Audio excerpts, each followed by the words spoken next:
नमस्कार friends, GS magic में आपका स्वागत है। फर्स्ट ऑफ ऑल हम अपने तरफ से आप लोगों को धन्यवाद बोलना चाहेंगे। वो धन्यवाद इसीलिए क्योंकि जो मैंने यूट्यूब स्टार्ट किया था तो स्पेशली मैंने अपने स्टूडेंट्स के लिए किए थे, ताकि जो है उनकी पढ़ाई रेगुलर रूप में होते रहे और उनसे मैं भी मोटिवेट रहता हूँ और उनको भी मोटिवेट करते रहता हूँ। तो बहुत बहुत धन्यवाद आप लोगों को, क्योंकि मैं कहता हूँ अगर आप अच्छे करते हो तो आपको अगर किसी तरीके से अगर आपको मोटिवेशन मिलता है तो क्या होता है कि आप आगे बढ़ते हो। तो हम भी आगे बढ़ रहे हैं और आप लोग के माध्यम से, आप लोग को प्यार से, तो काफ़ी हमें अच्छा लगा। इस वजह से थैंक्स टू ऑल। नेक्स्ट अगर बात करेंगे, आज हम आपको पढ़ाने वाले हैं भारतीय राष्ट्रीय कांग्रेस के बारे में। भारतीय राष्ट्रीय कांग्रेस के बारे में अगर बात करेंगे तो पहले इसके भारतीय राष्ट्रीय कांग्रेस का इतिहास देख लेते हैं। आखिर क्या वजह रही थी इसका, भारतीय राष्ट्रीय कांग्रेस का स्थापना की वजह क्या थी। अगर बात करेंगे 1857 क्रांति का, तो 1857 क्रांति हमारे भारतीय इतिहास का पहला सिपाही विद्रोह, सैन्य विद्रोह, जो भी आप कह लो। तो कि ये जो 1857 क्रांति था, ये क्या हो गया था कि असफल हो गया था। असफल होने का रीज़न क्या था? क्योंकि पूरे भारत में एक नेतृत्व का अभाव था। इस भारतीय राष्ट्रीय जो आंदोलन हुआ, इसका एक नेतृत्व करने वाला कोई नहीं था। कोई संपूर्ण रूप से पूरे भारत में यह नहीं हुआ था। एक पार्टिकुलर वे में ये जो 1857 क्रांति था, इसे आगे बढ़ाने के लिए कोई वैसे संस्था नहीं थी। इस वजह से ऐसा कहा जा सकता है कि 1857 क्रांति असफल रहा। दिन प्रतिदिन बढ़ता गया और भारतीयों में असंतोष की भावना बढ़ती गई। फिर क्या होता है कि उस टाइम में अगर बात करेंगे भारतीयों के बारे में, तो ऐसे रूल रेगुलेशन आए थे, ब्रिटिश ने बना दिए थे, जो भारतीयों में और असंतोष की भावना बढ़ती गई। फिर क्या था कि भारतीयों जो है कभी ऐसा नहीं सोचे थे कि हमें पूर्ण स्वतंत्रता चाहिए। जी हाँ, उस 1857 की अगर बात करेंगे, वो ये कभी नहीं सोचे थे कि हमें पूर्ण आज़ादी चाहिए। वह बस छोटी छोटी स्वतंत्रता चाहते थे। जैसे सैन्य शक्ति में बात कर लेंगे, कुछ मूलभूत सुविधाएं के संदर्भ में बात करेंगे।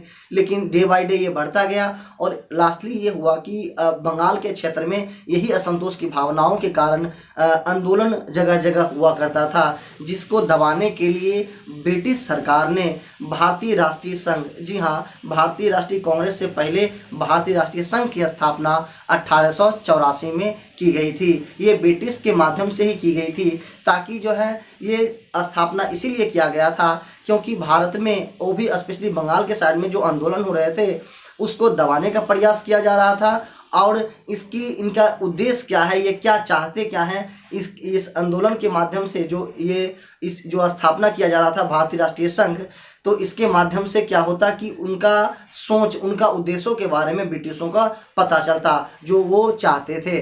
तो फर्स्ट ऑफ ऑल जो स्थापना किया गया था भारतीय राष्ट्रीय संघ का, पहले भारतीय राष्ट्रीय संघ का स्थापना किया गया था। कब किया गया था? 1884 में। तो भारतीय राष्ट्रीय संघ का जो स्थापना किया गया था 1884 में किया गया था। और इसका जो कह सकते हैं कि जो संस्थापक, मतलब ब्रिटिशों के द्वारा स्थापना किया गया था। अगर बात करेंगे कि इसके प्रथम अध्यक्ष कौन रहे थे, तो ये रहे थे ए.ओ. होम। जी हाँ, संस्थापक कह सकते हैं ए.ओ. होम थे। और ए.ओ. होम किस देश से बिलोंग करते थे? तो ये स्कॉटलैंड से बिलोंग करते थे। और ये जो ए.ओ. होम थे, इन्हें हर्मिट ऑफ शिमला भी कहा जाता है। भारत में अगर बात करेंगे हर्मिट ऑफ शिमला के नाम से किस व्यक्ति को जानते हैं, तो यही ए.ओ. होम को ही जाना जाता है। ये एक अवकाश प्राप्त, दैट मीन्स रिटायर ऑफिसर थे, सैन्य अधिकारी थे। तो ये ध्यान रखेंगे। तो चलिए आगे बात करते हैं। बाद में ये भारतीय राष्ट्रीय संघ जो होता है, इसका नामांकन किया जाता है दादा भाई नेहरूजी के द्वारा। तो जो भारतीय राष्ट्रीय संघ भारतीयों के विद्रोह को दबाने का प्रयास किया जा रहा था, वही क्या हुआ कि अंग्रेजों के विरुद्ध एक संस्था का स्थापना हो गया, जिसे हम लोग भारतीय राष्ट्रीय कांग्रेस के नाम से जानते हैं। तो चलिए टॉपिक वाइज इसको समझते हैं। तो अगर आपसे पूछा जाए कि भारतीय राष्ट्रीय कांग्रेस की स्थापना कब हुआ? 1885 में। और कई बार आपको क्या होता है कि भारतीय राष्ट्रीय कांग्रेस का स्थापना 1885 याद रहता है, लेकिन आप बीपीएससी वगैरह देंगे तो इसमें आपका स्मॉल डेट आपको फंसा देगा। तो तो ये भी याद रखना है। 28 दिसंबर, जी हाँ, मंथ के अंतिम, दैट मीन्स 28 दिसंबर 1885 को भारतीय राष्ट्रीय कांग्रेस की स्थापना हुई थी। तो ये ध्यान रखना है। आगे बात करेंगे इसे संस्थापक कौन थे। इसके संस्थापक थे ए ओ होम। जी हाँ, इसके बारे में मैंने पहले आपको बता दिया था कि ए होम स्कॉटलैंड के निवासी थे और वो जो है क्या था कि अवकाश प्राप्त एक अधिकारी थे, दैट मीन्स सैनिक अधिकारी थे। अवकाश प्राप्त मतलब रिटायर्ड अधिकारी थे। क्या होता है कि ए ओ होम भारतीय राष्ट्रीय कांग्रेस के संस्थापक माने जाते हैं। ए ओ होम की मृत्यु हो जाती है 1912 में। 1912 में जब उनकी मृत्यु हो जाती है तब इन्हें कांग्रेस का जनक भी माना जाता है। इसी टाइम में इन्हें भारतीय राष्ट्रीय कांग्रेस का जनक भी माना जाता है क्योंकि इसी के माध्यम से स्थापना हुआ था। तो ध्यान रखेंगे कि भारतीय राष्ट्रीय कांग्रेस का स्थापना 28 दिसंबर 1885 को हुआ, जिसके संस्थापक ए ओ होम थे जो स्कॉटलैंड के निवासी थे।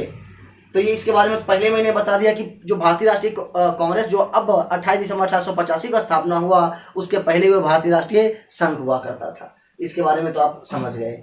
अब नेक्स्ट बात करेंगे इसकी स्थापना जो हुई थी, यह स्थापना कहाँ हुआ था। इसका स्थापना हुआ था बम्बई में। जी हाँ, बम्बई क्या था, पहले मुंबई को बम्बई के नाम से जाना जाता था। ये 1995 में 1995 में बम्बई का नाम बदलकर मुंबई रख दिया गया।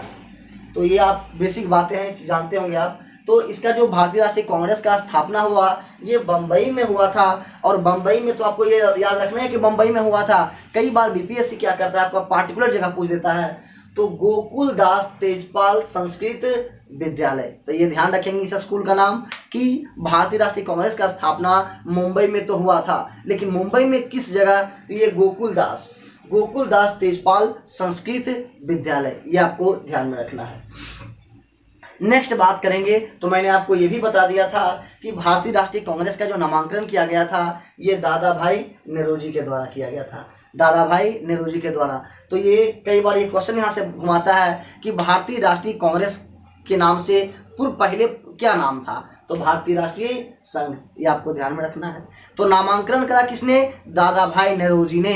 लेकिन अगर बात किया जाए कि कांग्रेस का स्थापना, तो ये हो जाएगा ए ओ होम जो स्कॉटलैंड के निवासी थे और सैन्य अवकाश प्राप्त सैन्य अधिकारी थे। ये भी आपको ध्यान रखना है। आगे बात करें कि भारतीय राष्ट्रीय कांग्रेस का जब स्थापना हुआ था उस टाइम में लॉर्ड कौन था। कई बार ये क्वेश्चन पूछा जाता है कि भारतीय राष्ट्रीय कांग्रेस का स्थापना हुआ तो लॉर्ड कौन था, तो लॉर्ड था डफरिन। अब ध्यान क्या रखना है, एक समझाने के पॉइंट ऑफ व्यू से कोई माइंड नहीं करेगा। दैट मीन्स कहने का मतलब मेरा ये है कि कह सकते हैं कि प्रेजेंट के टाइम में कांग्रेस एक डफर पार्टी है, दैट मीन्स लॉर्ड डफरिन। तो याद रखेंगे कि जब कांग्रेस का स्थापना हुआ था 28 दिसंबर 1885 को, तो वायसराय कौन था, तो लॉर्ड डफरिन। देखिए याद करने का एक तरीका है, तो आप ये समझ सकते हैं। लॉर्ड डफरिन का पीरियड भी याद रखेंगे तो काफ़ी बेटर रहेगा। 1884 से 1888 तक, 1884 से 1888 तक लॉर्ड डफरिन का पीरियड, दैट मीन्स कार्यकाल रहा था। ये भी आपको याद हो गया होगा।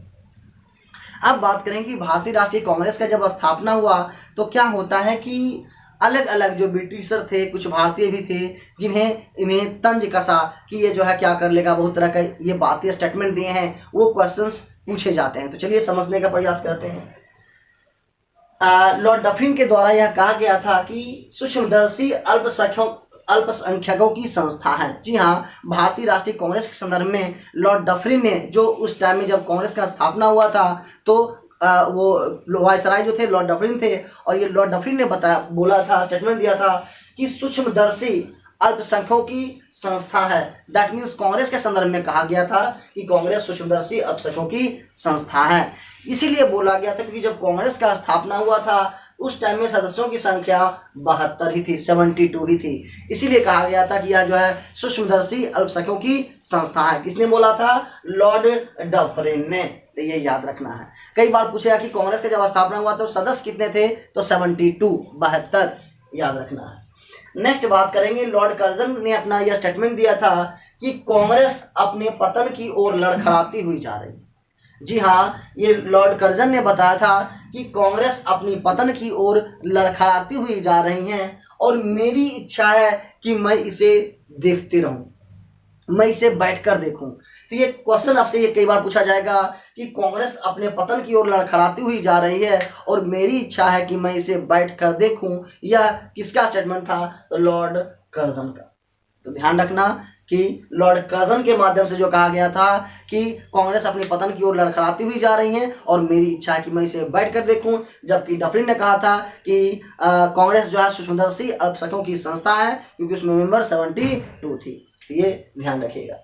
नेक्स्ट बात करेंगे बाल गंगाधर तिलक के बारे में। जी हाँ, बाल गंगाधर तिलक जो लाल बाल पाल में ही से इनमें ये एक आते हैं, बाल गंगाधर तिलक। नेक्स्ट बात करेंगे तो ये तिलक ने बताया था कि कांग्रेस भीख मांगने वाली संस्था है।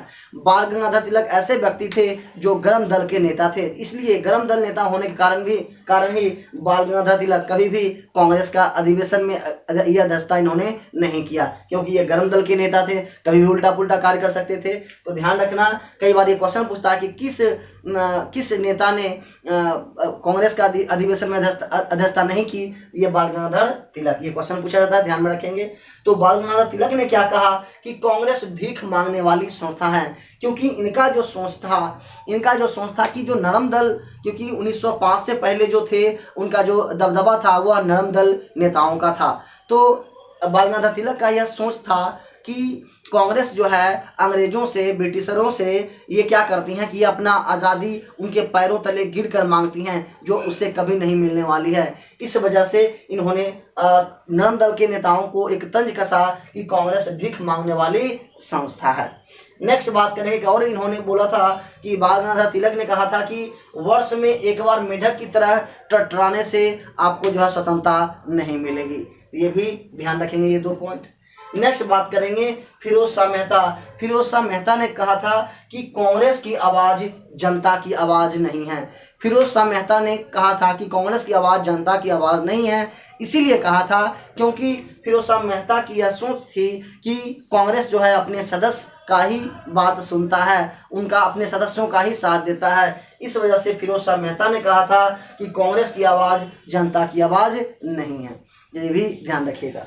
नेक्स्ट बात करेंगे गांधी जी का यह व्यक्तित्व विचार थी, उनका व्यक्तित्व सोच था कि कांग्रेस को आज़ादी के बाद समाप्त कर देना चाहिए। तो कई बार एक क्वेश्चन पूछता है कि किस महापुरुष का यह सोच था कि कांग्रेस को भारतीय आज़ादी के बाद जो है इसे समाप्त कर देना चाहिए, क्योंकि कांग्रेस का एकमात्र उद्देश्य है भारत को आज़ादी दिलाना और जब इसका जो है लक्ष्य पूरा हो जाए तो इसे खत्म कर देना चाहिए। ये ध्यान रखेंगे। नेक्स्ट बात करेंगे कि बंकिम चंद्र चटर्जी ने कहा है, जी हाँ, बंकिम चंद्र चटर्जी ने कहा है कि कांग्रेस के लोग पदों के भूखे हैं। तो ये ध्यान रखेंगे, कई बार ये स्टेटमेंट पूछ दिए जाते हैं कि किस व्यक्ति ने क्या कहा है। तो आई होप ये आपको। तो कांग्रेस के अधिवेशन के बारे में समझेंगे। कांग्रेस का जो 4 अधिवेशन हुआ था, लगातार हुआ था, 85, 86, 87, 88, वैसे लगातार तो हुआ ही था। दैट मीन्स कहने का मतलब हमारा ये था कि ये चारों वीवीआई है, ये चारों क्वेश्चन एग्जामिनेशन में पूछे जाते हैं, इसलिए 85, 86, 87, 88। 85 में तो स्थापना ही हुआ जी, और 4 साल लगातार आपको याद रखना है। तो 85, 86, 87, 88 4 याद हो गया। आगे बात करें कि आप देखोगे अगर हम मैप के माध्यम से समझ लिया जाए तो क्या था कि जो प्रथम बार जब कांग्रेस का अधिवेशन हुआ था तो संपूर्ण भारत को एकजुट होने की बात की जा रही थी, हर एक धर्म को एकजुट करने की बात की जा रही थी ताकि ब्रिटिशों पर एक गहरा प्रभाव पड़ सके। तो बात करेंगे, देख लीजिए पहला जो हुआ था मुंबई में, मुंबई वेस्ट में पड़ता है मुंबई, तो मुंबई यहाँ पे हो जाएगा। दूसरा बात करेंगे कोलकाता ईस्ट में पड़ता है, आप जानते होंगे, तो कोलकाता यहाँ पे था।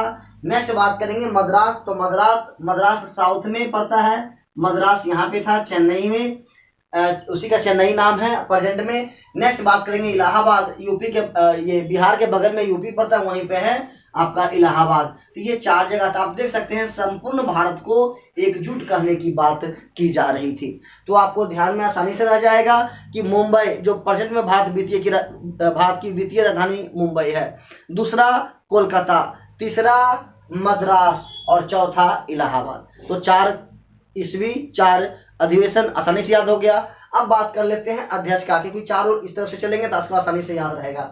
तो पहला जो था WC बनर्जी, अगर गौर से देखा जाए अध्यक्ष में तो पहला में WC बनर्जी, दूसरा में दादा भाई नेरोजी और तीसरा में बदरुद्दीन तैयब जी।